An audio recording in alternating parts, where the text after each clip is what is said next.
The previous day we came across some elk. There was a couple bulls in with the herd, and Brian was able to call one of them into me at 20 yards, but there was no shot opportunity or any video footage. That evening we set out to see if we could find them, and we did. However, again, there was no hunt that we could make on them. So this morning we're setting out into the same location to see if we can relocate them, and we found them. They were in the same spot that we left them the night before.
I just knew the cow to the right was going to come right up onto the trail we were standing at. She got about 10-15 yards away and bolted off the other direction.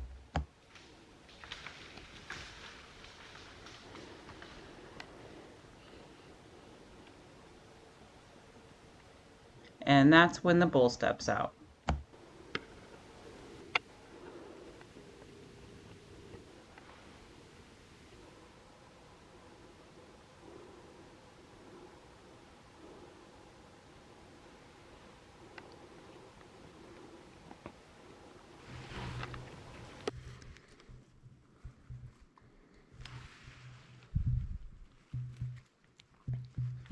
There's this stick. I gotta be able to shoot that, right?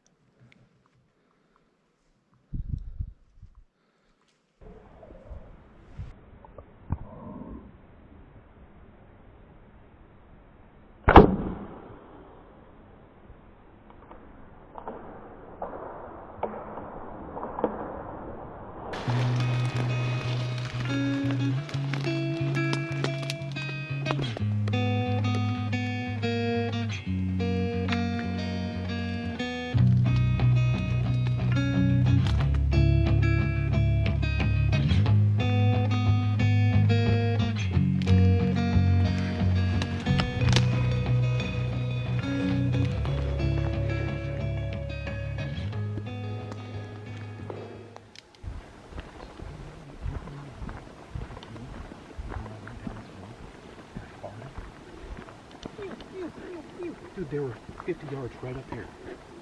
Right up here. And I start walking down, and I get down around the corner, and it sounded like they were coming out this way. So I was like, shit, I wanted to bust across the road. So I came up here, just to here. Dude, they started doing all this shit in the fallen trees. They shut up, and I couldn't, dude, they ghosted me. So I bugled and cow called, and So we heard you cow call when you did that railing around into the timber patch to us. Okay. And we snuck in on him. We had a cow get through. She was close. Needy was running your truck, and she And I thought she was going to walk up the trail we were on, like, she was See, I running didn't right at us. we should have communicated a little better. I had no idea where you guys were at. I just knew that you guys were up there somewhere. Sure, yeah. So I was like, I got to get out here Right. to try to keep them from. Yeah. Fuck, I didn't think they'd be out here. Yeah. I didn't either. Are they spooky? Not really. So when they busted, he came out, he ran farther, and he just kind of meandered like he was going outside the timber.